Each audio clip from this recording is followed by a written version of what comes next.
Here's a description of you by a writer. You're Mr. Rogers on a caffeine high.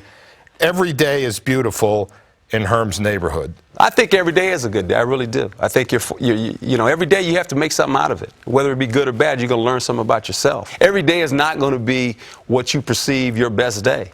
But if you learn something from it, it becomes a good day for you. We made enough mistakes this game for the rest of the year, you know. So we're okay. We just say. He's an energetic guy. He's a positive guy.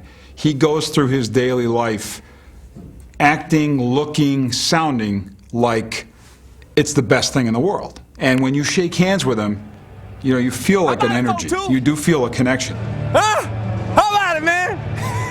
It's all good. How about it, 2-5? Huh? Let's go, man. Let's go have some fun. The guy's genuine. He's unlike any coach I've ever had in any level. O-line, D-line down on the east end, in the meadow, by the pool.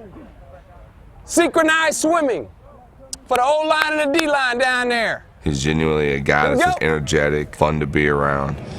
How we doing, number 80? Huh? Having fun yet? Would you call yourself a player's coach?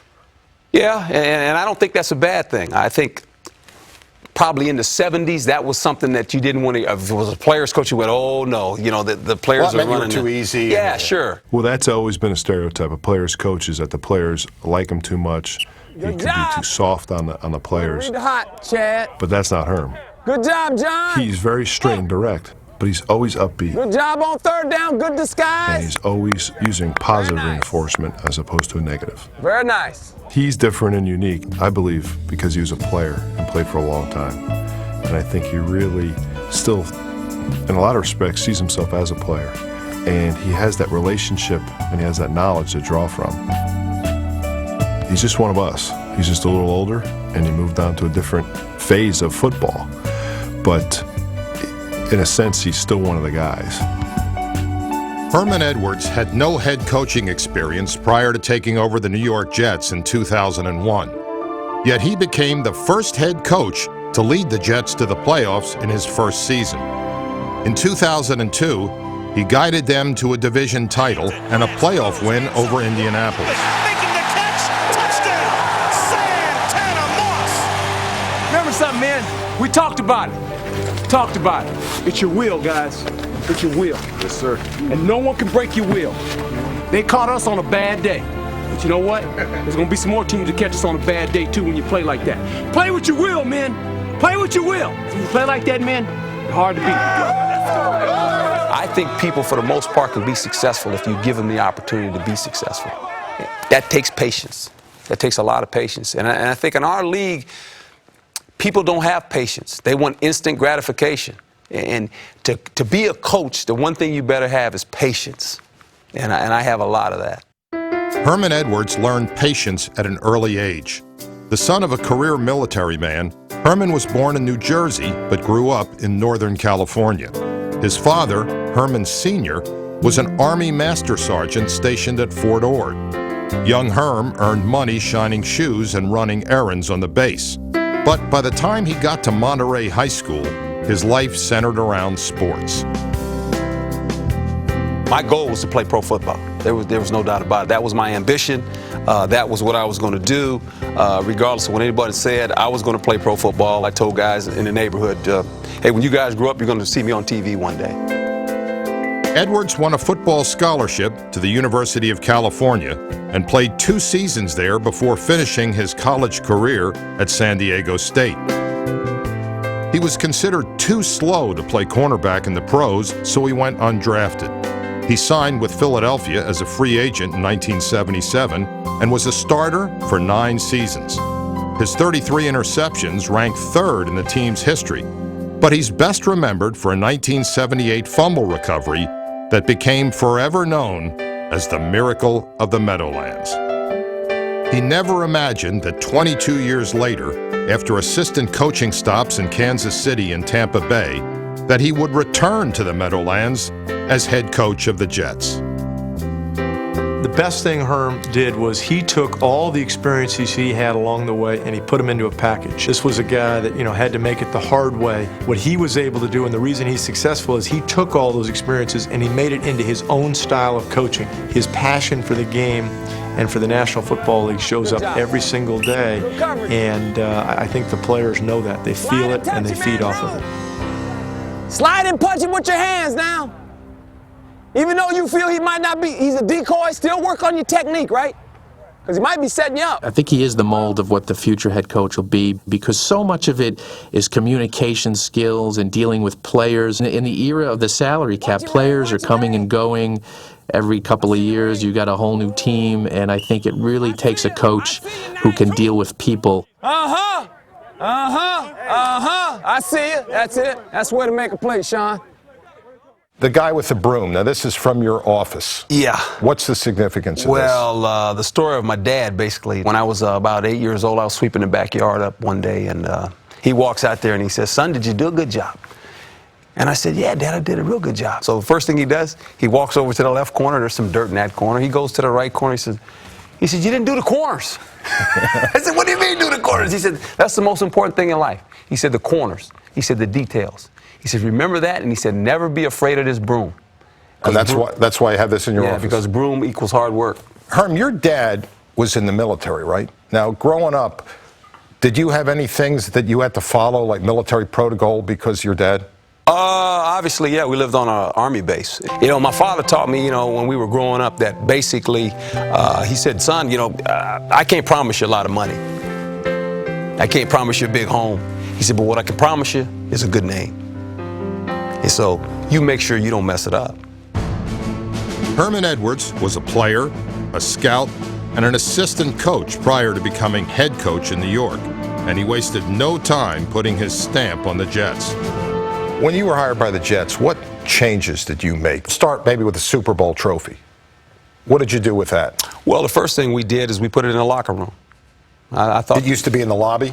Yeah, it used to be in the lobby, and I thought that that's something that the players need to see every day. So that was one of the things, putting the Super Bowl trophy in the locker room where everybody walks by it 10 times a day. You know what you're playing for. It makes it real. That's the quest of every football team, of every football player in the National Football League. If you don't understand that, if that's not your vision, then you shouldn't be in the game. It's the little things that make a difference when you're talking about winning championships. It's the details. It's the things that, as players, sometimes you don't even think about. And you have to have a guy such as Coach Edwards that puts those things to the forefront. Did you fall down? Yeah, and then got back up through it. That was like that play was in Minnesota. Yeah. Same round. That's right. He did that in the real game too. Edwards cares about his players, and he shows it all the time. He gave his reserved parking space to one of the veterans so the player would have a shorter walk to the locker room. When the team flew to Japan for a 2003 preseason game, the coach rode in coach and let a player take his seat in first class. His leadership style is a reflection of his effervescent personality. It's a stark contrast to his predecessor, Bill Parcells, who molded the Jets into a winning team, but did it with an iron fist. When Herm came in, it was almost like the Berlin Wall coming down, and the paranoia that existed in the Parcells regime is pretty much wiped out. All the good head coaches I've been around, and Bill Parcells is a great head coach, they're all great communicators, and they do it in their own way. Now, Parcells did it through fear. You want to run tonight, son, or you want to act like a rabbit? You want to run or you want to duck down? If you want to duck, just go over there and get onto the bench and stay there. Now, Herm would do it in such a different way. They'll be clapping all year for you, baby. There was a time here when everybody walked around on eggshells, peeked around corners, this whole aura of secrecy and darkness and that kind of thing.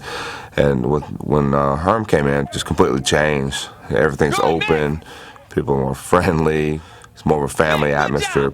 Good job, Mick. Good job. NFL experience, man, you're part of it right now. People pay a lot of money to do that, the week of the Super Bowl, go to that NFL experience, ride all the rides, You guys get it free every day, huh? Wow. Well, I got to be perfectly honest with you. When he first took over and I saw his player-friendly style, I have to admit I was very, very skeptical that he would be able to pull this off, but the bottom line is 2 playoff appearances in a row, so he's obviously doing something right with that style. Now that one went up in there. That guy's a good little runner.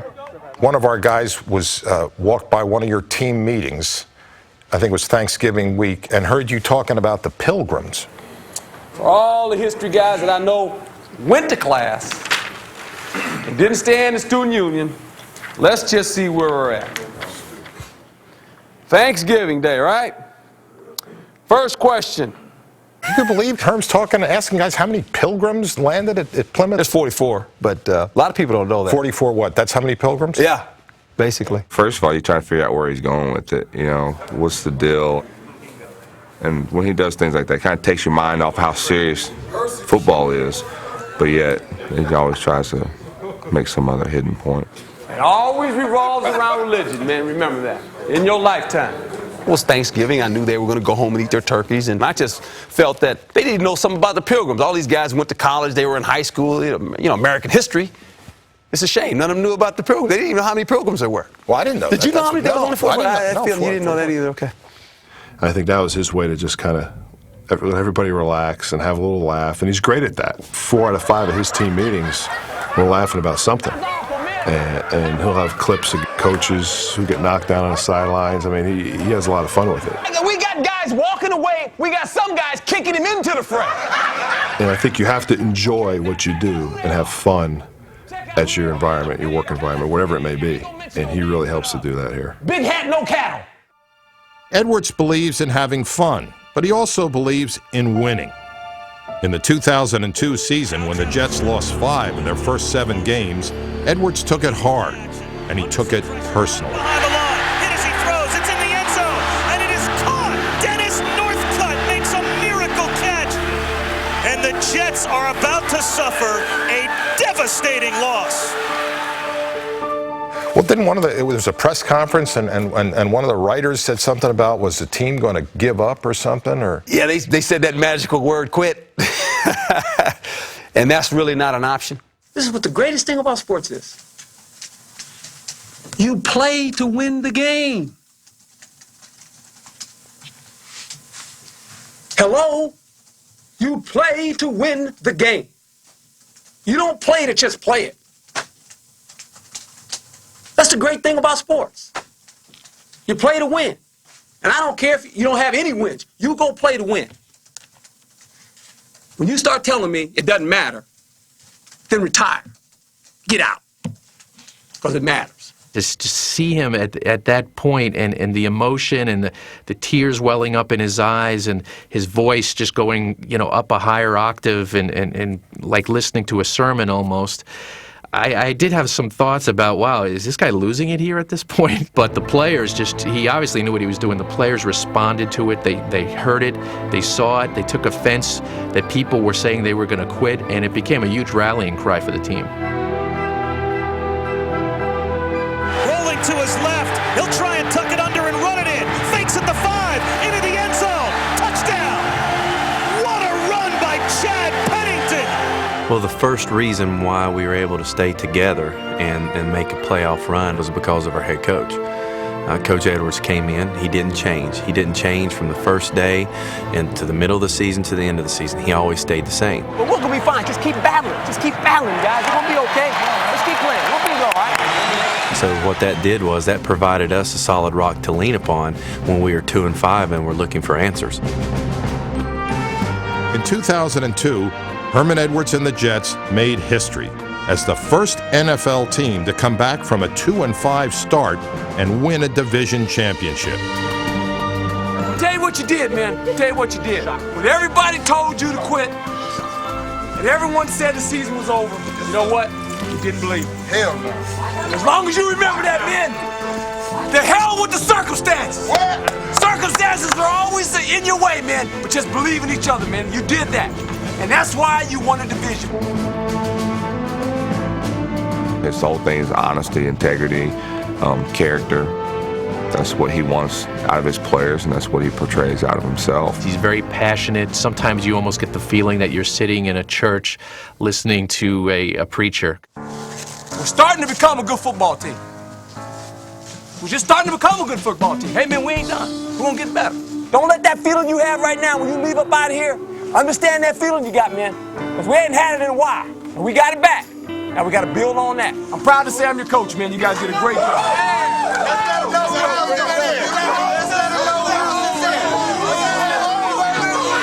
On three. 1, 2, 3. And the home of the Jets! A quote from an article about you. Nobody on earth can intimidate me. It takes a lot to rock me. What's rocked you? Probably the thing that rocked me early in my life was when my father passed. And from that day on, it's really everything else. He died in a car accident. Yeah, right?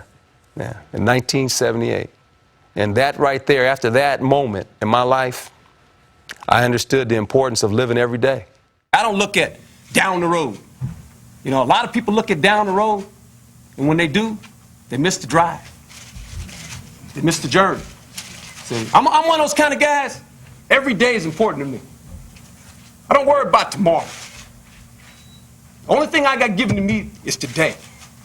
And I'm going to be the best man I can be today. I always tell people we're here on a visa. And when the expiration date says it's expired, you're gone. And you have to live your life that way. You have to live your life with some passion and live it to its fullest and enjoy it. Herman Edwards has spent his life playing and coaching the game he loves. And he's shared that joy with everyone he's touched throughout his career. Just remember, when you guys are sitting in your living rooms, you know, you guys used to sit in your living rooms, you used to watch them football games, you used to sit there and go, man, shoot. Emulating all those guys playing. That's what's great about this game, man. Now you get to go do it, right? And the same kids are looking at you, emulating you, trying to figure out how to be good like you got. He does a great job of those, quote, Hermisms that he gives us. I try to make sure I write some of them down because some of them are so natural and they come from him that they make a lot of sense. And the reason why they're good is they're the truth. There's nothing fake about them. They're the absolute truth, and that's why it makes so much sense. Tell him, Ray, turn you loose. Big play, Ray. What's the favorite part of the day for you? Practice. I love watching our guys practice. I really did. Because you get a good feel of your football team. Oh, right there. Good job, Mo Lewis. There's no phone ringing. You don't have to answer any questions. Good job. Hey, Sam, that's good because if they throw The that little curve, kid gets to come out of you again. Folks got to do that. You fine. That's a good job. You get to go play on the grass. In the history of football, the ground catches everything that jumps up and comes down. So you ain't gonna worry. Just go and dive out there. Look, got all this. They paid like $2 million for this carpet, nice and soft, like your living room carpet. You used to have shag carpet. Just dive on out there. Dive on out there.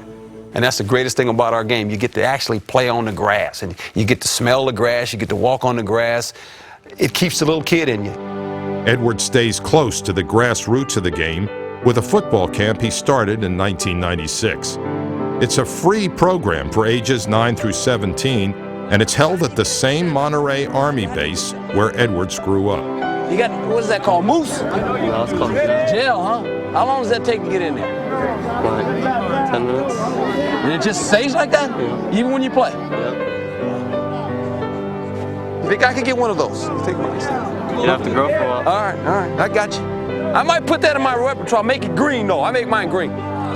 Think about this, your first 2 steps. Edwards has a staff of more than 150 volunteers, including a dozen current and former NFL players. John Lynch, who played for Edwards in Tampa, is a fixture at the camp. I think the first year, there's 300 kids. Then the next year I came, there's 400 kids. Now you come over, it's over 500 kids that are coming here, learning tremendous lessons. And I'm a firm believer that those lessons translate into success in life. And that's what these kids are learning through these experiences, and I think it's tremendous. I think this should be a blueprint for our league, because I think every city could really use this. You having fun out here?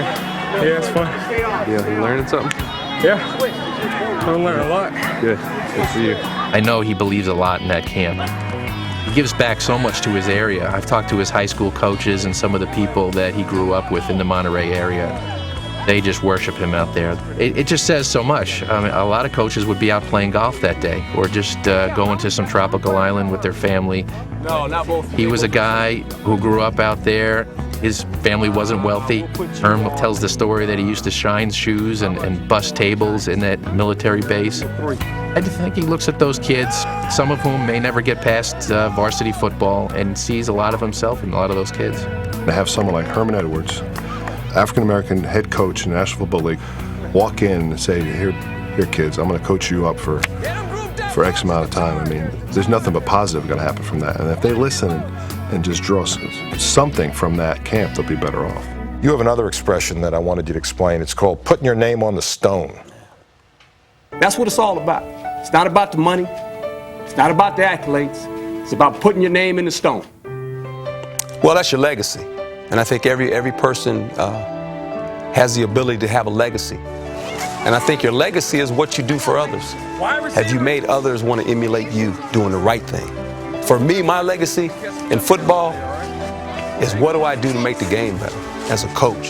And that's very, very important. And winning the Super Bowl is very, very important. But at the end of the day, have I helped the game? Have I helped the players understand the game better? And hopefully I've done something better for the game. You like football? That's important now. It's important to like football.